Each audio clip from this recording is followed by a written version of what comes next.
Hi everyone, my name's James Mullen. I am from the Centre for Sustainable Energy, the Future Proof project. I'm a Retrofit Coordinator. So thank you all for coming. Ellie's asked me to do this introduction to heat pumps. I don't know too much about your background knowledge, so I hope I've pitched this right and it's not too technical, not too simple. I'll try to get the balance quite right. I'm not from the industry itself. I don't work with heat pumps directly, so I'm not an expert in that sense. But what I have been doing is trying to learn about heat pumps myself for the past few years and understanding how they work, when they're appropriate, what we can expect from them, and just trying to understand what needs to happen for them to work well and how they compare to alternatives, costings and running costs, things like that. So what we're going to go through today, first we'll just have a little bit of context. Why are we talking about heat pumps? And look at what is a heat pump. We'll move then on towards discussions about the all-important efficiency of what makes a heat pump successful, and how it will compare with other heating options. And that will kind of take us into a discussion about whether your home might be suitable for a heat pump or not, and discussing what types of property would work for a heat pump. And then we'll talk a little bit about money, the running costs, the capital costs, and any help that there might be to get a heat pump. So let's get started. Why are we all talking about heat pumps? Well, it's quite timely at the moment with the gas crisis that's going on right now. That's one factor. The main thrust of this really is obviously off fossil fuels, but you know, all of the chaos at the minute with gas companies going out of business, it's another factor to add to the mix around our energy security. But the main thrust obviously is carbon emissions and trying to get down to net zero. And heat pumps are so important because domestic heating in the UK is 14% of all of our emissions, and 85% of our homes have gas central heating. So a huge proportion of our UK emissions comes from our domestic heating, which by and large is gas, because with the 15% that isn't on gas central heating, most of that is still fossil heating, whether it's LPG or oil, and some direct electric, obviously, which is very expensive and an inefficient way of using electricity. So heat pumps have come in as a key technology in our decarbonisation strategy, specifically in our UK heat and building strategy, which is due to be released later this autumn. A huge move towards efficient electric heating. Now we're moving to electricity, which is getting greener all the time, because the more wind farms and solar farms we add to our grid, the cleaner that's getting. And so the emissions from heat pumps will keep reducing. Just in the last 10 years alone, the carbon emissions of our grid electricity have more than halved, and that will keep happening. So while there is still some electricity use and carbon emissions associated with that, with electric heating, that will keep reducing. And one claim recently by the government that will probably be in this heat and building strategy is the figure that they want 600,000 heat pumps by 2028.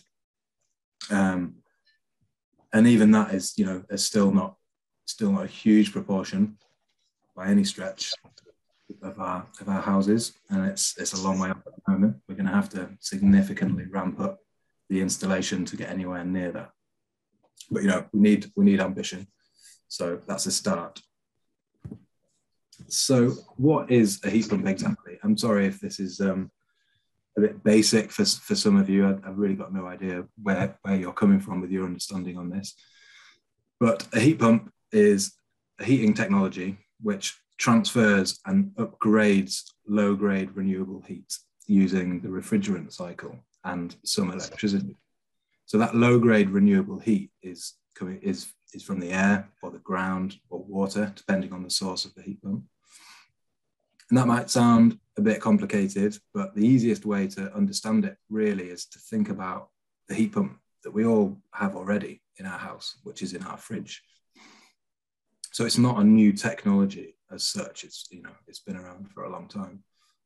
If you think about how a fridge works, there's some heat energy in all of the goods that we keep in our fridge, and our fridge sort of takes that heat energy out of things in our fridge, runs through refrigerant cycle, and basically upgrades that heat and dumps it out the back of the fridge. If you felt out the back of the fridge, it's actually quite warm. It's gone through a compressor, and it's made the heat energy that it's taken out of your foodstuffs and actually increased it, and then dumped it out the back, and that's what keeps your fridges cool.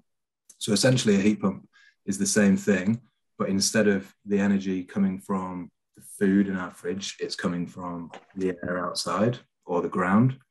And instead of dumping it out the back of the fridge, it's dumping it into our heating system, so generally into our hot water cylinders. So we have already got heat pumps in our houses, and it's just thinking about the source of the heat and the supply of the heat. So hopefully that will help a few people kind of understand how they work a little bit more. I'll go into a bit more detail. But the main types of heat pumps are air source, ground source, water source. I'm going to concentrate on air source mainly because the vast majority of installations in this country are going to be air source heat pumps.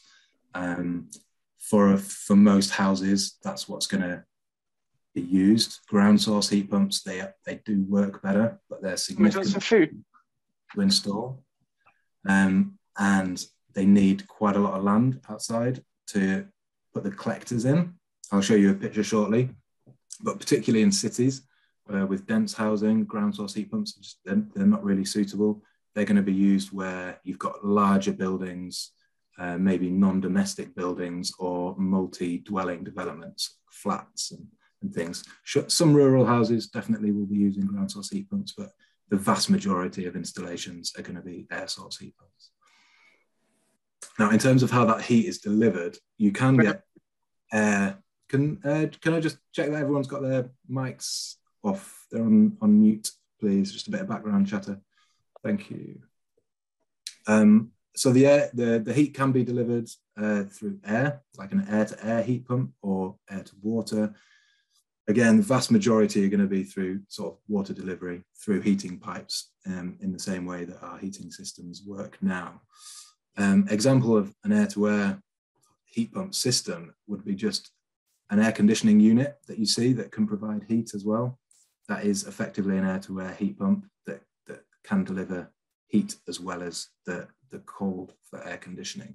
But there's not many kind of whole house systems that work with air delivery. So by and large, they're going to be air source heat pumps providing hot water heating through their pipes, through a hot water cylinder. And so the heat pump is thought of as a low carbon technology because it's taking electricity and effectively multiplying the heating effect, the amount of energy that you get. So we'll come on to the numbers a little bit shortly, but if you put in 1 unit of electricity, you're going to get 2, 3, 4 units of heat out of it. So it's a really efficient way of using electricity. And that electricity is going to be increasingly low carbon as we add more wind and solar to the grid. It could be zero carbon. If you're buying electricity from a renewable supplier, that's arguably zero carbon heating then. And if you're off grid, if you have any wind and solar feeding batteries, then you're completely renewable with your heating. So this is a quick picture just of a standard air source heat pump, top left, outside a property. This is a very regular sized unit for a sort of 2, 3, probably up to 4 bedroom house. That's going to be, the compressor, the evaporator, the whole system contained in that, and the pipes will run from the back of that unit directly into your hot water cylinder. So you won't have anything else inside the property. On the bottom right here, we have ground source heat pump, and you can see the amount of work that would be needed for a house to put in those collecting loops, or slinkies as they're called. Usually you'd want to go down up to 1 meter into the soil over quite a large area. Alternatively, it does work with boreholes, so you could go vertically down, but really quite expensive upfront cost to do that. You will get better performance because the ambient energy that you're getting for your air source heat pump, obviously there's a lot less energy in the winter, so it's not going to perform as well during the coldest months compared to a ground source heat pump, with the ground being a stable temperature all year round. So a ground source will perform better, but it's a lot more capital intensive upfront, and a lot more sort of disruptive and kind of demanding of land and gardens. A schematic here just of a system with an air source heat pump outside there, feeding water into your hot water cylinder, which is kind of the heart of the system. And then from then on, it will work much in the same way as a regular sort of heating system using a cylinder. So it will then provide your hot water, go to your radiator system or your underfloor heating. So no other unit inside. If this was a ground source heat pump, you'd have your collectors outside, and then you would have the compressor unit probably inside. So you would have an additional unit to keep inside your property for a ground source heat pump.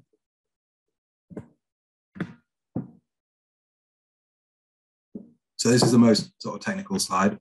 I'll try and make sense of it for you. But this is the heart of how a heat pump actually works. So you've got the ambient energy source on the left, which ultimately comes from the sun. So whether it's an air source, water source, ground source, all that heat energy is coming from the sun ultimately. And then you've got this heat exchanger fluid, which is passing around, collecting the heat. And then that has a heat exchanger around the refrigerant, this blue fluid here, which has a very low boiling point. So the heat energy that this heat exchanger receives will be enough to boil this refrigerant into a gas. So it will evaporate, become a gas, and pass up to the compressor. And this is where your electricity consumption comes in for the heat pump. It powers the compressor, and that drives this refrigerant cycle. So you've got this refrigerant gas at low pressure, which then gets compressed to high pressure, which has the effect of increasing its temperature. So the easiest way of thinking about this is, with a bicycle pump, when you pump up a bicycle tire, if you feel the end of that pump, it's really hot. When you increase the pressure of a gas, you will increase the temperature quite significantly. So this is where you're upgrading that heat with the use of a compressor. So then this passes down to another heat exchanger, where the heat is then transferred from this high pressure, high temperature gas, and then that heats up water in a hot water cylinder, which will then go on and heat your radiators, your underfloor heating, your hot water. And because the heat exchanger is taking the heat away from this refrigerant, it then condenses and returns to a liquid state, but it's still under high pressure. So it needs to go through this expansion vessel, which then lowers the pressure. Now it's back to a low temperature, low pressure liquid, and the cycle starts all over again. So this is the refrigerant cycle at the heart of a heat pump. And the energy that you're putting into it and paying for is what drives the compressor. So hopefully that makes sense to people. Maybe come back to anything at the end if we've got some time for some questions. And so we're looking at heat pumps being successful, how they perform. It's all about the efficiency. And I'm sure some of you have come across this term, coefficient of performance, or COP. Now this is at the heart of what makes a heat pump kind of work well. And this is, you'll hear this figure banded around a lot, this term coefficient of performance. And really it's the ratio of useful heat that you get out of your heat pump for every unit of electricity that you put into it. So you can see in this picture, we put in a kilowatt hour of electricity to drive the compressor, and we may be getting 2 kilowatt hours of ambient heat from the air. Let's be conservative and say 2. So that combines to then become 3 kilowatt hours of useful heat. So we put 1 unit in and we get 3 out. So in a way, you can see that COP as a percentage efficiency. And so by getting 1 in and 3 out, we could say that it's 300% efficient. And if you think a gas boiler, a very good new gas boiler is maybe 90% efficient. A straight electric 2-bar fire is 100% efficient because all of the electricity going into it is being released as heat. You start to see how a heat pump is extremely efficient if it's going to generate 3 times as much heat as the energy that you're putting into it. So really, the coefficient of performance is a reflection of how hard the heat pump has to work to meet the heating requirements of a house. That's what this figure reflects. And there's various factors that play into this. The key thing really that affects this COP or coefficient of performance is the temperature difference between the source of the ambient heat and the supply of the heat in your house. So that source is the air, the ground, water, potentially the supply. It's not the temperature that you want your house to be, but it's the temperature of the water in your heating system. So that's a crucial distinction there. And the important thing is that this varies throughout the year, especially with air source heat pumps.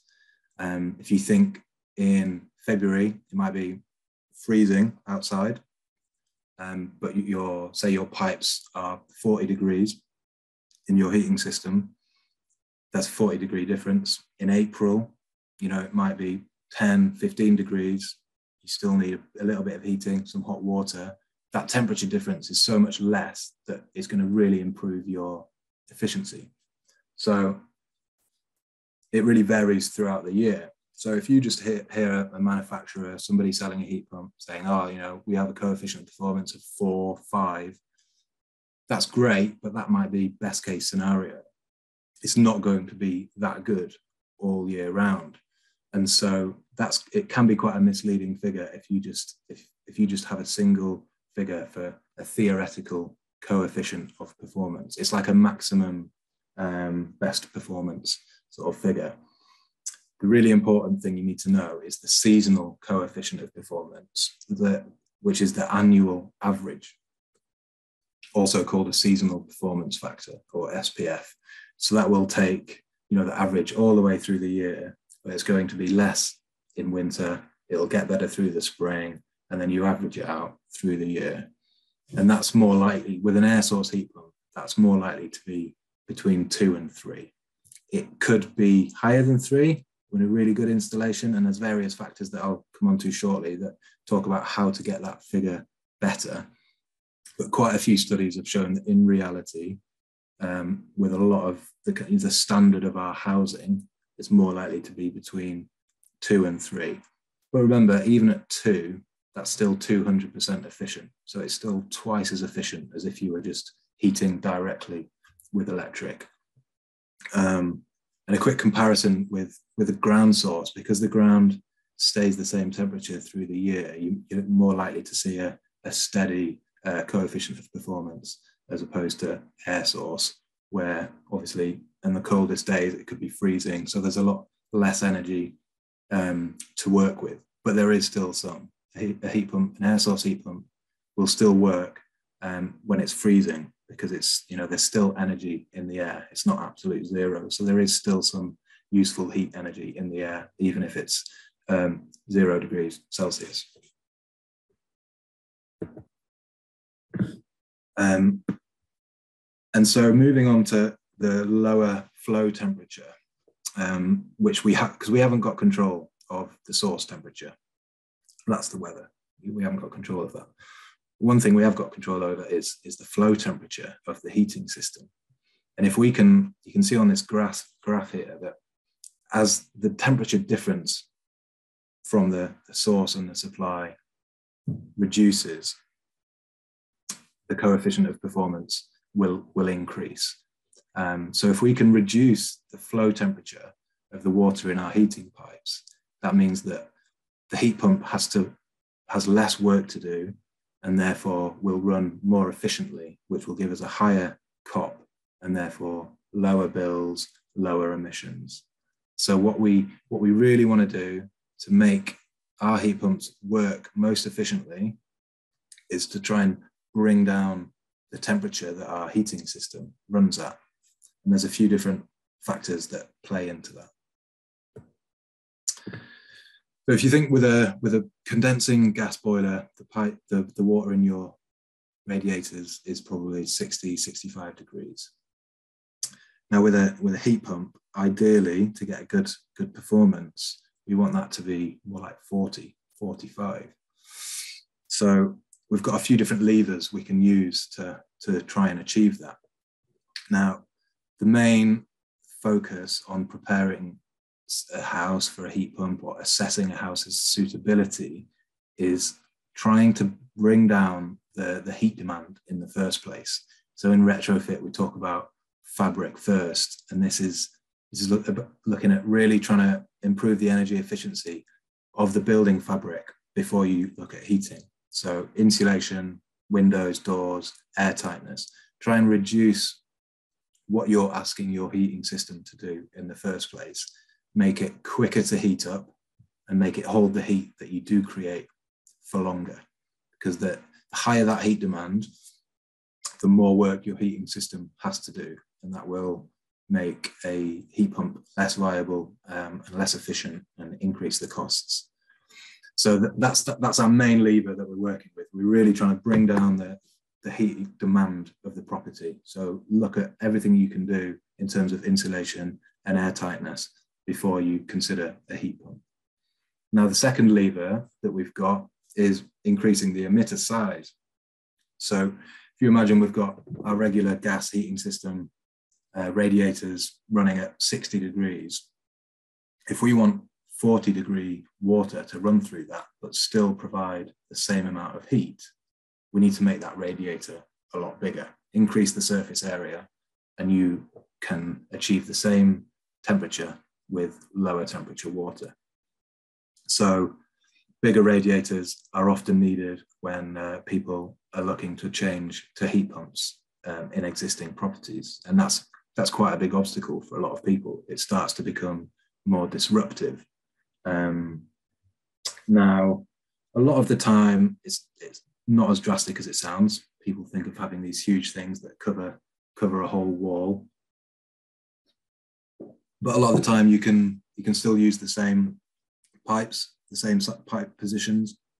But imagine if you have like a 2-fin radiator, you might need to change that to a 3-fin. So you're increasing the surface area by 50%. So there's often ways around it. Perhaps you can keep the radiators the same size because you've done some insulation work. So you've reduced the heat demand, but the radiator size can stay the same because you've worked one lever, you don't need to work the other. So it's often a bit of a balancing act between those two variables that you've got to play with. Now, underfloor heating is a great partner for a heat pump because even on a gas boiler, underfloor heating already runs at a lower temperature because it's just a larger area that you're heating, so it doesn't need to run as hot. So, most new builds that are putting in heat pumps will work with underfloor heating because it's already running at 35 degrees, which means the heat pump isn't working as hard to make up that difference from whatever the temperature is outside. So therefore you get a much higher coefficient of performance. It works better, less bills, less emissions. Now they're the two main factors that you can kind of play with to improve the viability and performance of your heat pump. Another thing, it's less important, but it's definitely worth mentioning, is how they actually work in practice in terms of heating schedules and regimes.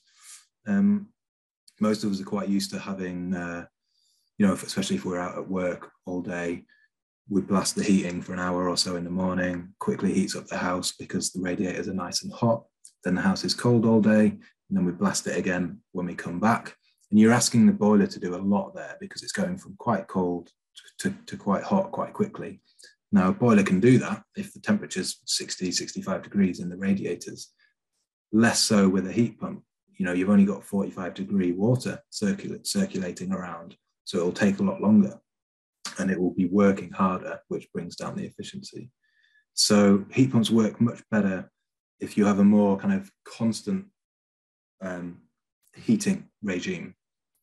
Obviously, it will go down a bit at night. It will go down when you go away.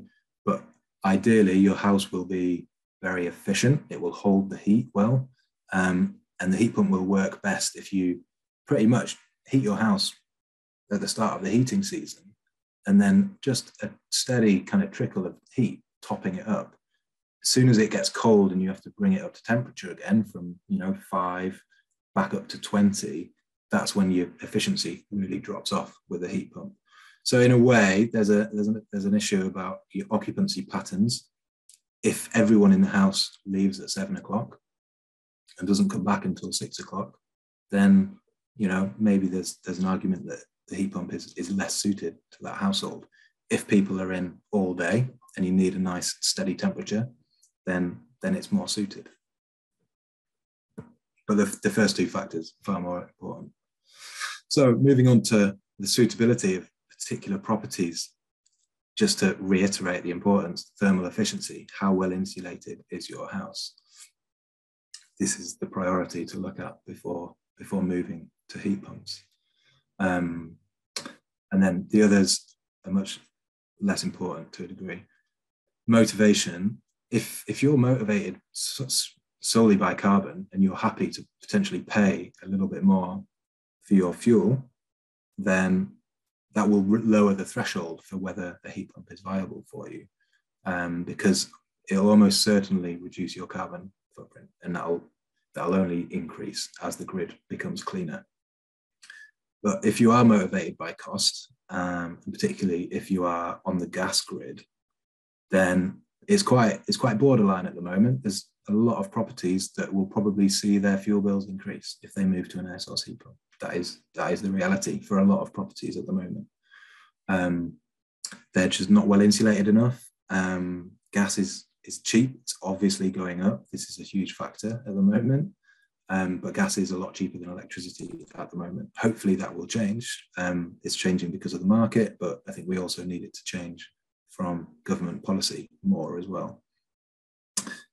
Another factor is your existing fuel. Again, mains gas is the harder thing to compete against with the heat pump. You'll have higher savings if you are off the gas grid, particularly if you're using LPG, direct electric, oil. The fuel itself with oil is not that expensive, but there's higher costs with delivery and things. And again, I'm sure it will all hopefully become more expensive with better taxing systems and so on. Outdoor space is a factor. You need somewhere to put an air source heat pump or dig up your garden to put in some ground source loops.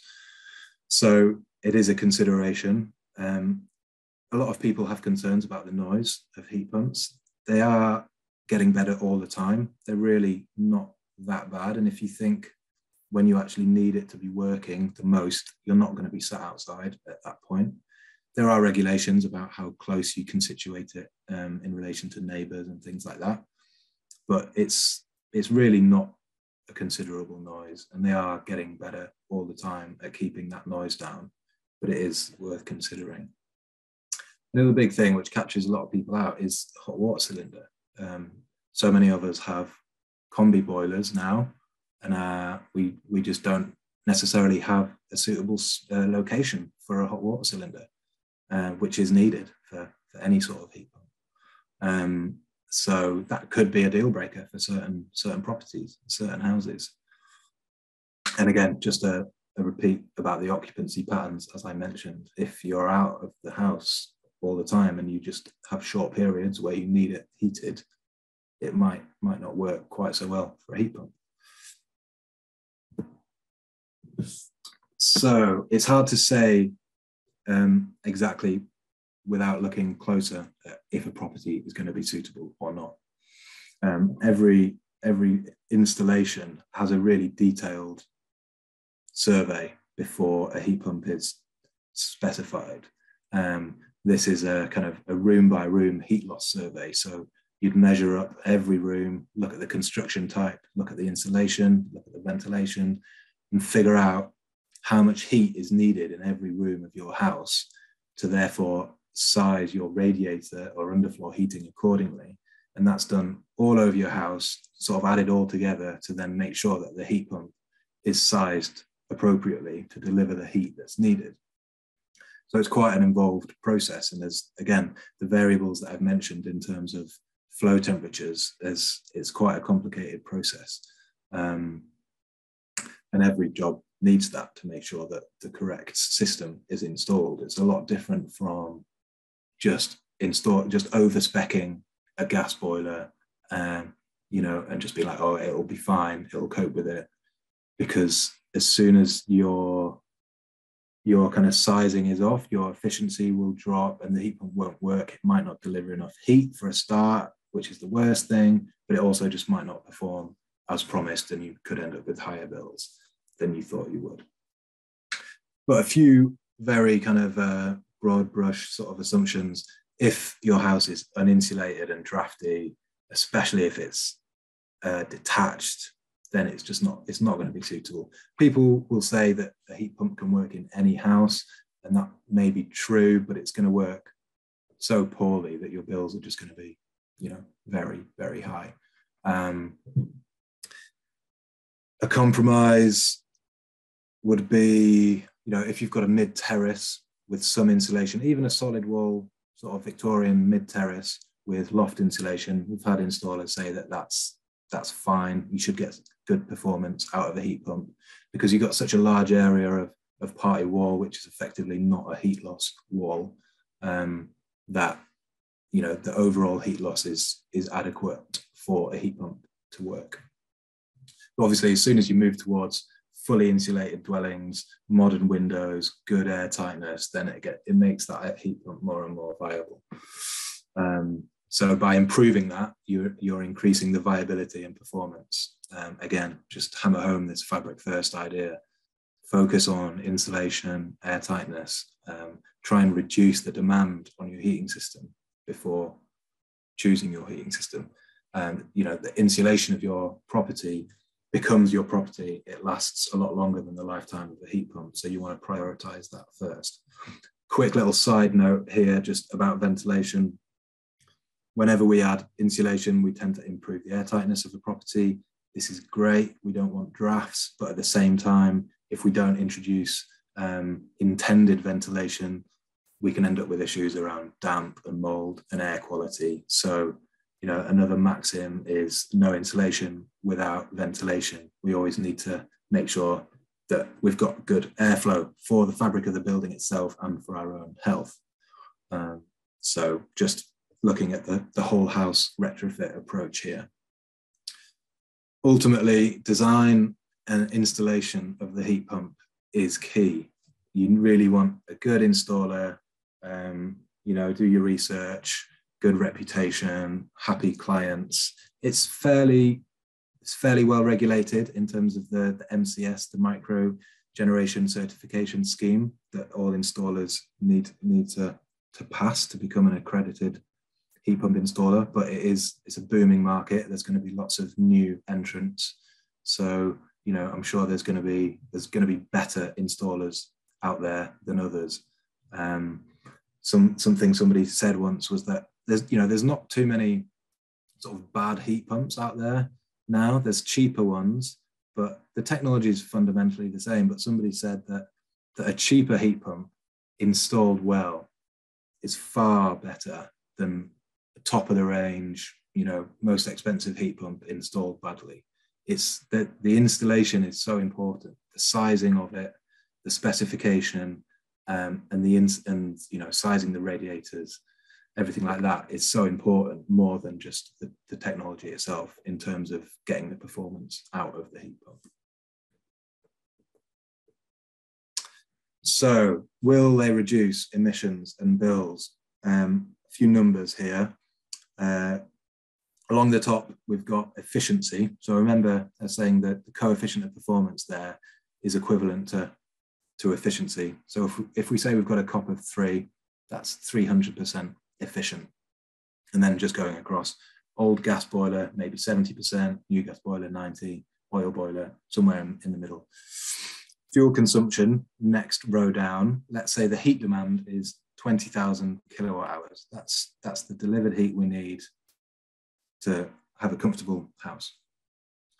So for the fuel consumption for that, because we've got this COP of 3, we can divide that 20,000 heat demand by 3 to create the amount of electricity that we actually need to deliver it. So that's where this 6,667 kilowatt hours of electricity comes in. Now, because every other heating system is less than 100%, it's actually higher than the heat demand. We need more fuel delivered than what's actually, we need more fuel consumed than what's actually delivered in heat, because there's losses. So we divide by 0.7 for the old gas boiler, 0.9 for the new, 0.8. So you can see as it gets more efficient, it obviously needs less fuel going in, but it is more fuel than the actual heat demand. Next row down is the carbon factor of each fuel. So this is how much, how dirty the fuel is, the kilograms of CO2 equivalent, so that's CO2 and all of the other greenhouse gas emissions kind of bundled into one per kilowatt hour of each fuel. So for heat pumps, it's grid electricity, and that's 0.233. Gas is 0.21, and oil, a bit dirtier, nearly 3. This figure for grid electricity, it's amazing. Like 10 years ago, it was more than twice that. So 10 years ago, the grid was much, there's a lot of coal generating our electricity, and because of the amount of wind farms generally, some solar, and with the fact that we've phased out coal, the grid has just been on a huge decline in terms of its carbon intensity, and that will carry on. It won't be long until the grid is cleaner than gas per kilowatt hour. It's very close at the minute. And so looking at the emissions for each heating system, annual emissions is the previous 2 rows multiplied. So that the fuel consumption multiplied by the carbon factor gives us the annual emissions. So for the heat pump, you can see it's just over 1,500 kilograms. For the old gas boiler, you can see it's 4 times that. So 4 times the amount of emissions for an old gas boiler compared to a heat pump. A brand new, really efficient gas boiler is still 3 times as polluting as an air source heat pump. And then an oil boiler, medium efficiency, 5 times as much because it's a dirtier fuel.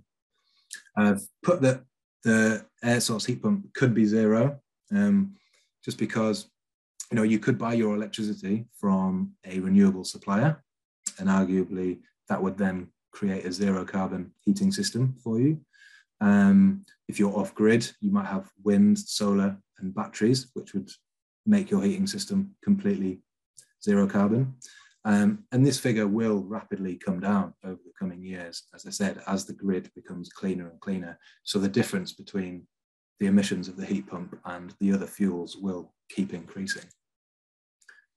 Now, the final row is about the cost. So I've just got some assumptions in here: 16 pence a kilowatt hour for electric, 4 for gas, a little bit cheaper for oil. Obviously, this is all kind of in flux at the moment with what we're going through.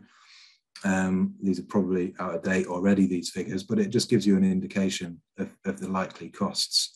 So this is the fuel consumption multiplied by the pence per kilowatt hour. You can see an air source heat pump just coming in over £1,000 a year.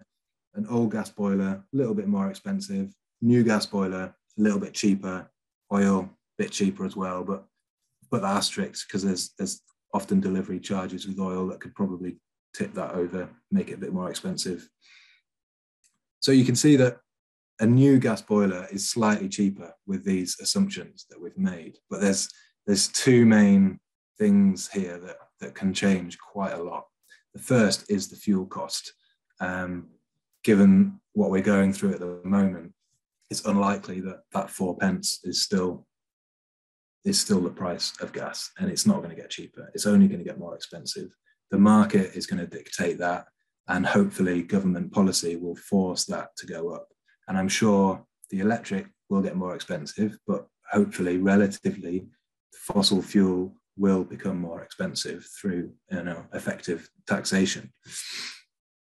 So if that £889 a year for a new gas boiler, if gas say becomes 8 pence per kilowatt hour, that will rocket up to nearly £1,700 a year.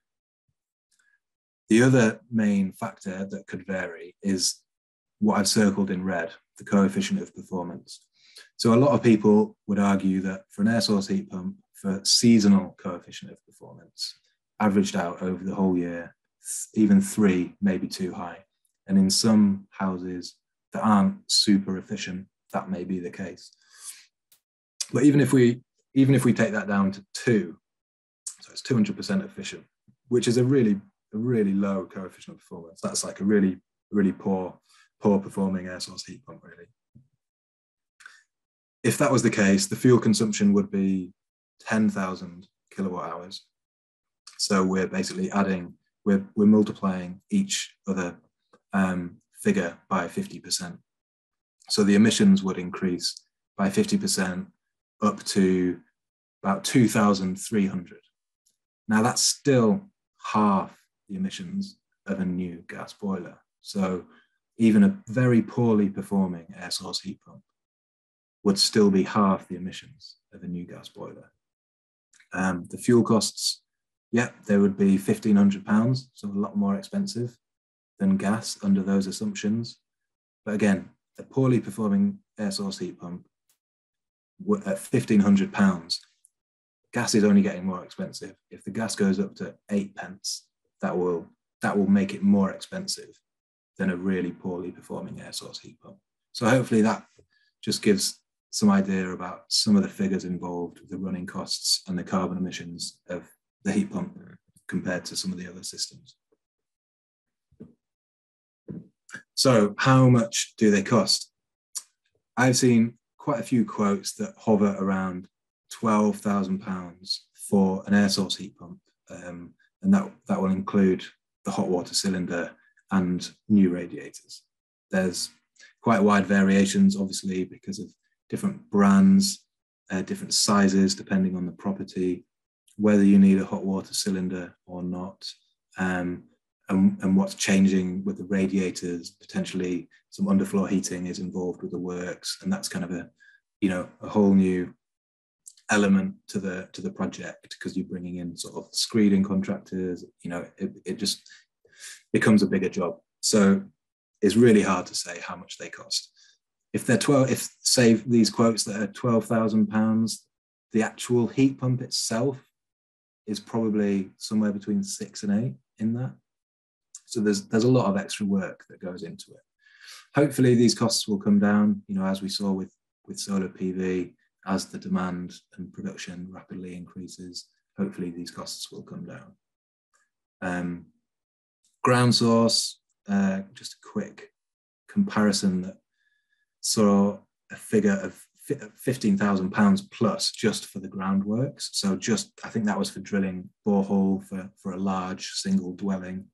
So you're more than doubling the cost, and that's just for putting in the pipes.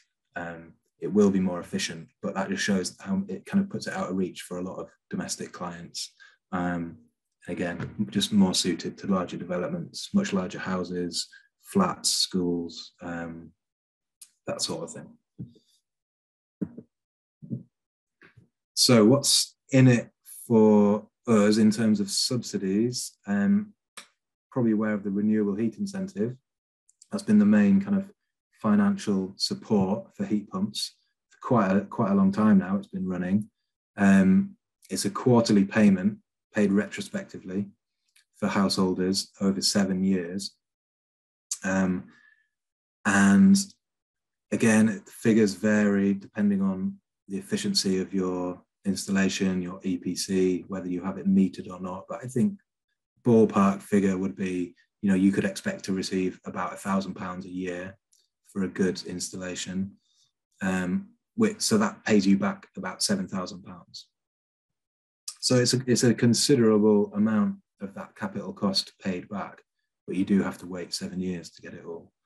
Thing is, that is ending in March next year. So, you'll have to get your skates on if you want to benefit from the renewable heat incentive. Now, what's going to replace that? We don't know exactly how much money is going to be available. It's going to be called the Clean Heat Grant, and it will be a one-off payment. So an upfront sort of cash grant. Initially, they were talking about £4,000, but apparently that could rise to 7. I saw recently that it could be, but it is under review. Nobody knows for sure yet. It hasn't been officially released.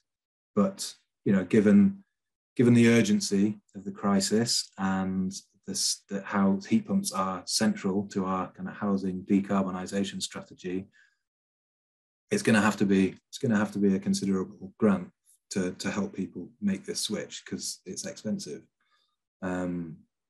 Hopefully in the next few months, when the heat and building strategy comes out, we'll get more clarity on that. The requirements to get the grant will be similar to what it is for the RHI at the moment. For example, you'll need to prove that you've got minimum levels of energy efficiency. So if you had an uninsulated loft or uninsulated cavities, you wouldn't be able to get this grant until you'd made those improvements, just to improve the fabric, as I've mentioned. So that's good. We don't want people installing heat pumps in houses that aren't efficient, when there's much more sort of straightforward fabric first measures that they can do first. And then things like the MCS accreditation for installers, which has been standard for years now, which is a good accreditation body. So I think that's it really on the heat pumps. Just a quick plug for our service. Future-Proof, based out of Centre for Sustainable Energy.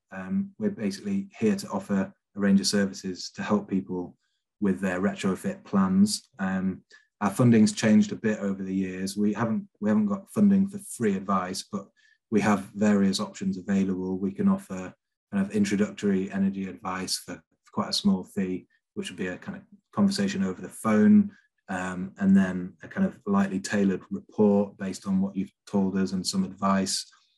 And then the kind of heart of our service really is this full survey and coordinator plan, which would involve one of us coming out, doing a survey of your property, talking with you about your sort of plans, your retrofit plans, your hopes, your budget. We'd then kind of do a full survey of the property, looking at the construction and any other remedial issues that might be needed. And then we'd go away and work up scenarios that would model the impact of different changes. So we could model different kinds of insulation, different renewables, and give you a really kind of comprehensive report that would say, if you did X, Y, and Z, you would save, X carbon, this amount of money, your bills would be like this, and give you a bit of a plan going forward for hopefully improving your property. And then we can help with finding contractors and looking at quotes and a bit of hand-holding following the survey. And then there's a few other services like inspecting the site if you have particular issues that you're concerned with, or you want some work signing off, just a bit of quality control, we can do that. Help with any planning issues. We have a kind of a registered planner at CSE that can help you out, all the way through to potentially some project management services, so whether that's finding contractors, scheduling work, that sort of thing, which can all be arranged and discussed in the future. So that's me done for that. So thank you very much for listening. And if you have any questions, I'll do my best But yeah, thank you all very much.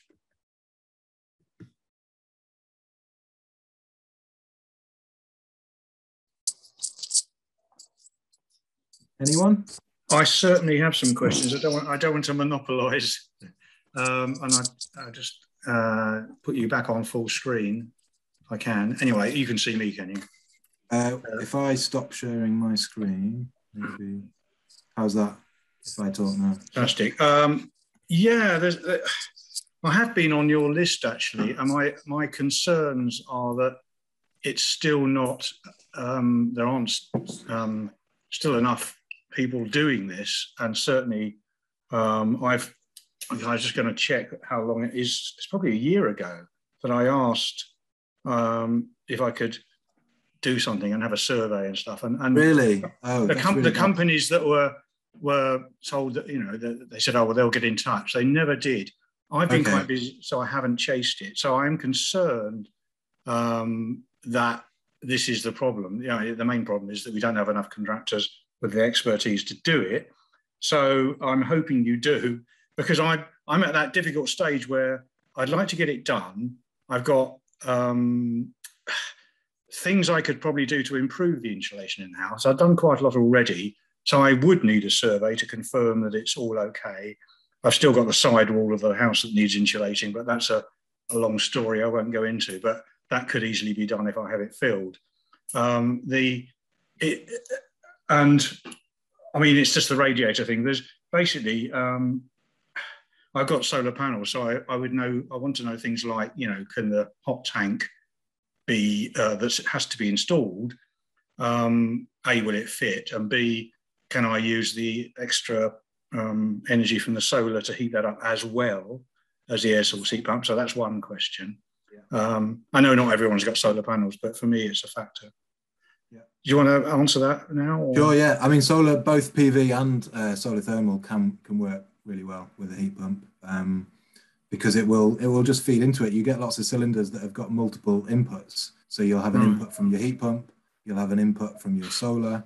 With PV, you can get these PV solar diverters, so that whenever you're not using any electricity in your home, it will just send it to an immersion heater in your hot water cylinder, as opposed to sending it to the grid, because it's far better to use it all sort of on site if you can.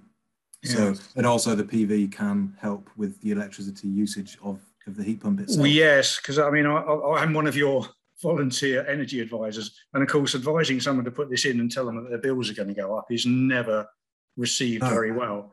But it's interesting to see that you've done comparisons there, and it doesn't sound too bad. And of course, we don't know about the price. And I think that's those figures, as I said, they're already looking quite out of date in terms of gas. Like, it won't take much of a price increase for gas to then suddenly swing a lot more properties in favour of a heat pump.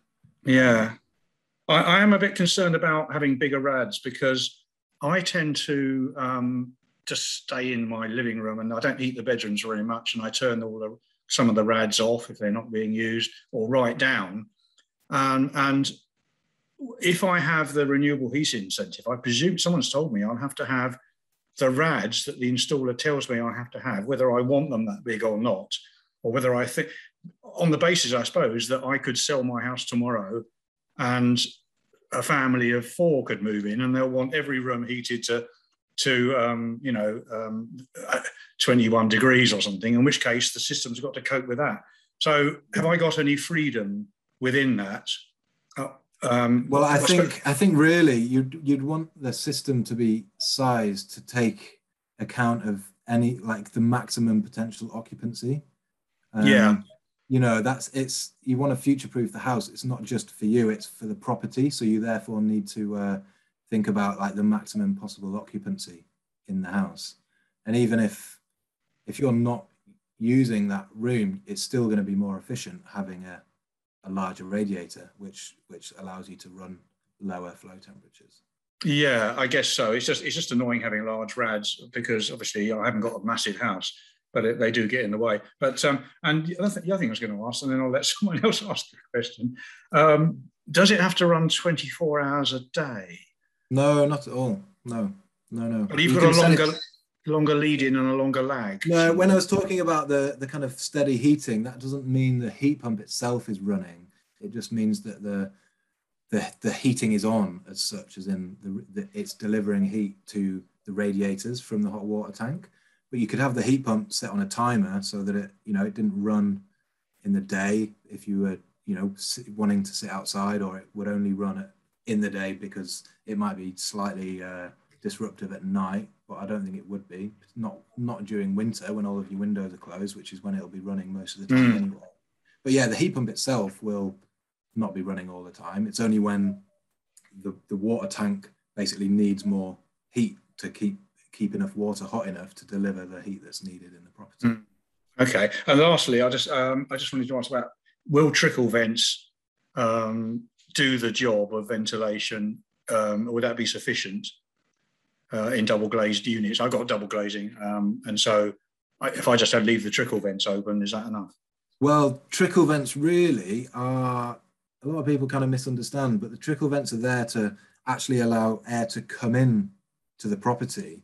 The idea of a basic ventilation system is that you would have extract in your wet rooms, so an extract fan in your kitchen and bathroom, which pulls out the warm, sort of moist air, and that creates a slight negative pressure in the house, which then pulls in fresh air through your trickle vents in your living areas, so in your bedrooms and your living areas.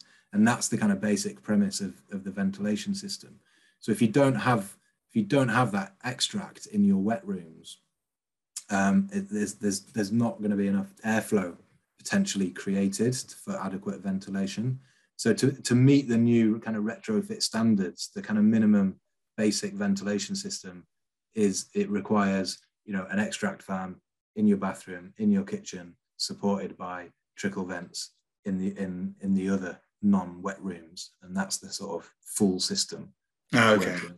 Oh, that's not the end of the world, having a fan fitted in your bathroom, as long as you've got no. And ideally it would be one of these continuous trickle fans rather than the ones that are intermittent. You get ones now that they're almost silent when they're running, and they're really low energy. You can boost them for when you're cooking or having a shower, but they're just on in the background, and it just maintains a steady extract of the moist air. It's like one of the main problems we have is that there's too much moisture in our properties in terms of damp and mold and things like that. So a good low energy sort of trickle fan in a bathroom and in a kitchen is often brilliant. Yeah. Sorry, I don't know your name. It just says Home Energy Team. Oh, James Mullen. I thought it was on the presentation. Cheers. Thanks very much. I'll just have a look at a few in the chat. So the fees for the first two services, the introductory advice is £100. And we have some funding to help subsidise the retrofit survey and plan. So for a 2-bed house, a 1 or 2-bed house, it's £300, reduced from 500, I think. And for a 3-bed house or bigger, it's £500. And that's like I say, a survey, sort of half a day spent with you looking at the property, and then a really good report that you get out of it. So that's the fees for the first two services. Neil, if I remove gas, what would I use to heat tap water for sinks? So the heat pump, okay, I maybe didn't clarify this. It will still do your hot water. The 45 degrees was the temperature of the water in your heating system, but it can still heat hot water for showers and sinks and things. It will do your domestic hot water up to 55, whatever you want. That will mean that the coefficient of performance for hot water is slightly lower than the coefficient of performance for your heating. You have two separate measurements which kind of all get rolled in for that kind of annual average. So the hot water element will slightly reduce the overall efficiency of the heat pump, but it can certainly provide ample hot water. Because the thing with gas is that you're actually having to cool down hot water a lot of the time, for showers. You've got hot water coming out 60, 65 degrees, and then you're mixing it with cold. So it's sort of unnecessary heating in a way. So that's the hot water definitely provided by the heat pump. Alexander says, 300-year-old end of terrace house, insulation isn't great. So will a heat pump be warm enough to heat the house? So this is where it gets tricky. There's lots of houses that are quite borderline. End of terrace, you've got, you know, obviously more external walls. If you've fully insulated the lofts, I think a lot of installers would probably steer clear. Things will change as gas gets more important, but it's quite good to see with some of our referral partners that they do tell clients, I'm sorry, but your house just is probably not suitable. You know, it will be too expensive to warrant having a heat pump. And it's good that they're kind of careful and not just installing them where they won't work. I guess it's to kind of maintain the reputation of the technology, because if they keep getting put in houses where they're not going to work, then it damages the reputation.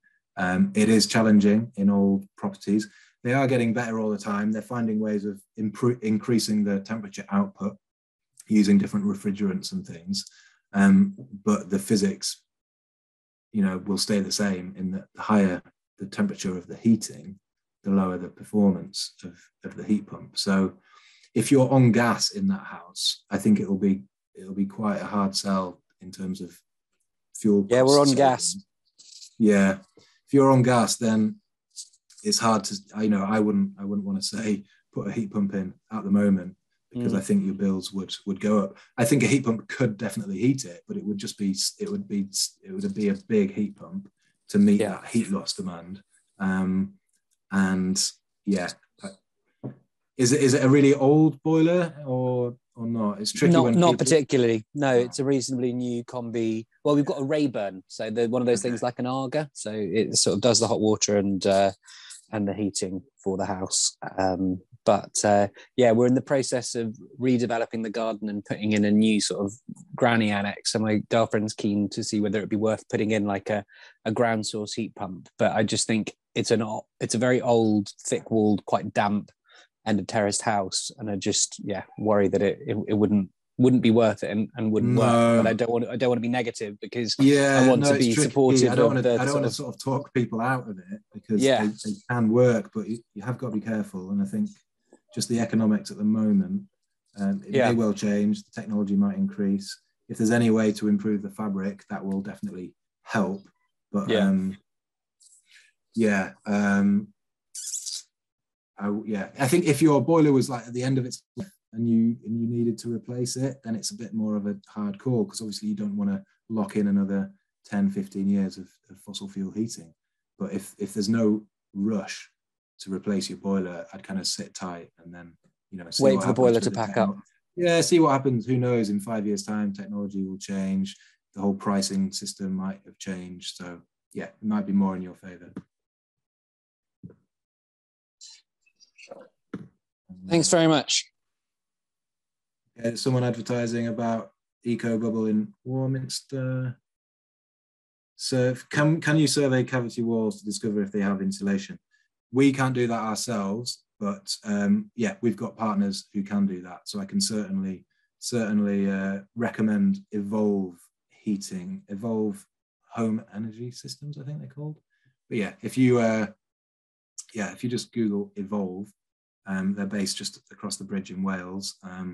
We work with them a lot. They do lots of cavity wall insulation, so they can definitely arrange to come and drill a little hole in your wall and put a little camera in and assess your suitability for either extraction or more cavity wall insulation. So yeah, definitely. Okay, I think that's caught up. Jane, you've got your hand up. Yes, thanks very much. A couple of my questions have already been answered, but am I right in thinking that quite often people with ground source heat pumps find that they need supplementary heating part of the year in terms of keeping things comfortable through the coldest part? And if so, could you say a bit about that? I was thinking about what the implications then are for emissions levels, and also about types of supplementary heating. I've just started to look into infrared panels, about which I know very little, and I don't know if you can comment on it. Okay, yeah. I mean, ground source is usually going to perform better than air source, but yeah, a lot of people that concern would probably be more appropriate to an air source heat pump. But really, yes, I should say either. Either ground source, but also for air source. I mean, a well-designed system should be fine in itself. But yeah, as I said, there's so many variables that affect the performance. But yeah, really, a well-designed system, if they're claiming that it will heat your house sufficiently, then it should do. A lot of people obviously have like wood burners that they like putting, supplementing the heat. Often that's just more of an aesthetic thing. They've got their problems obviously with local particulate emissions and things. So I'm not advocating them explicitly. Yeah, a lot of people wonder if they need to top it up. It's tricky. I think some people talk about these hybrid systems where you're still using a heat pump alongside a gas boiler, or a bivalent system, as they're also called, with the view that maybe 80–90% of the time, the heat pump can do the bulk of the work, but when it gets particularly cold and you need a little bit more energy, you've got that backup in a gas boiler. And for a lot of people, it's just a psychological thing of having the gas just in case. And maybe in some of these hard to treat properties, that might be part of the solution, like the previous gentleman's 300-year-old property where the heat loss is just too high for a heat pump to work by itself. If you do keep a gas boiler but have a heat pump as well, the heat pump will do the bulk of the work, but you've got that gas boiler just to top it up on the coldest day. So you will still see considerable emissions reductions, but you've just got that backup. But you've got the trouble then of kind of, it's a bit messy. You've got two systems.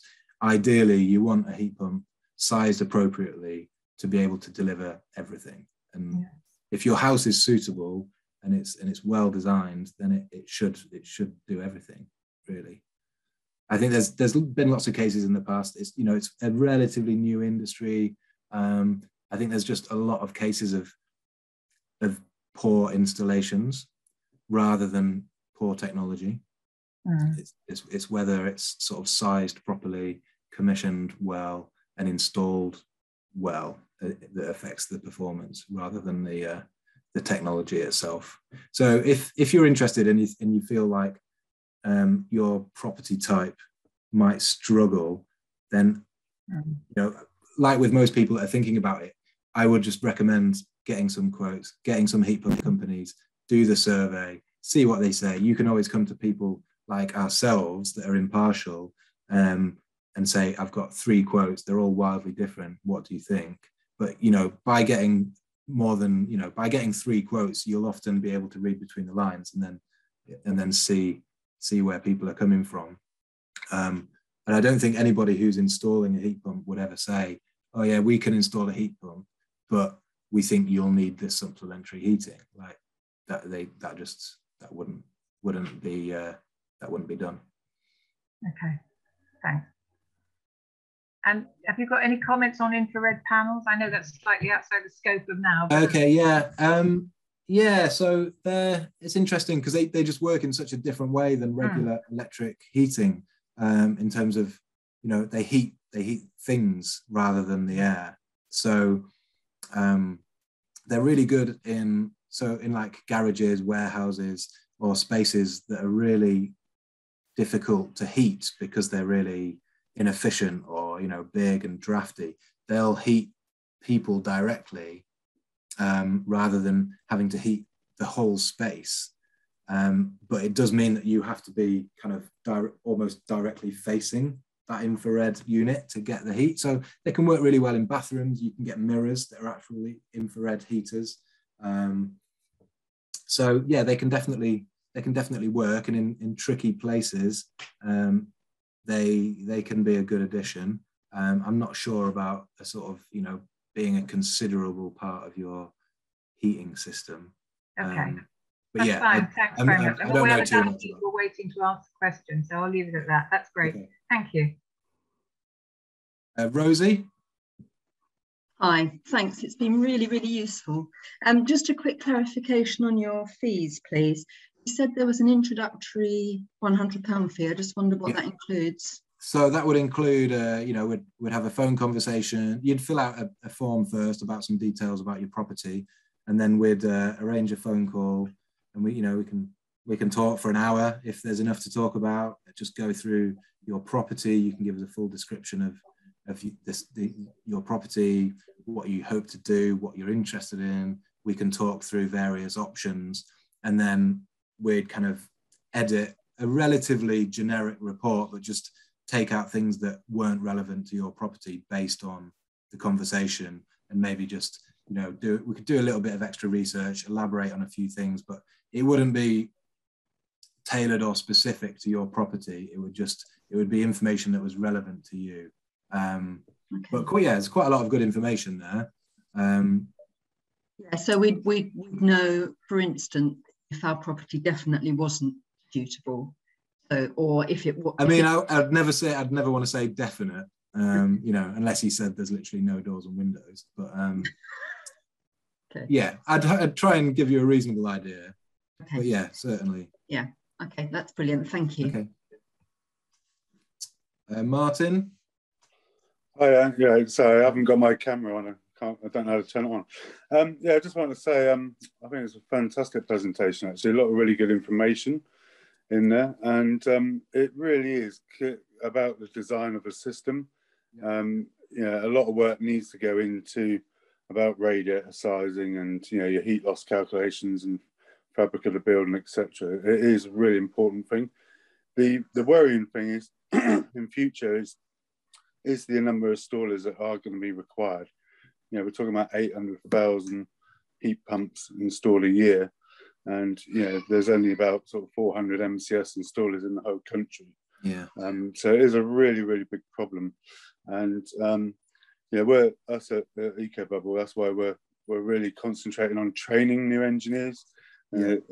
And the problem is, you know, everyone wants a heat pump installed, and those engineers haven't got the experience. So it's it is more and more sort of centres like us are going to be opening where homeowners can see what the equipment is and make sure that installer knows what he's doing, because there's so many disasters over the last few years of badly installed heat pumps, and particularly from like direct sales companies. So you know, our only bit of advice really is to get, you know, 2 or 3 quotes, like we said, get companies like yourself involved to give that independent information, and, you know, so the homeowners have all the information to make up their mind on the best route to go, really.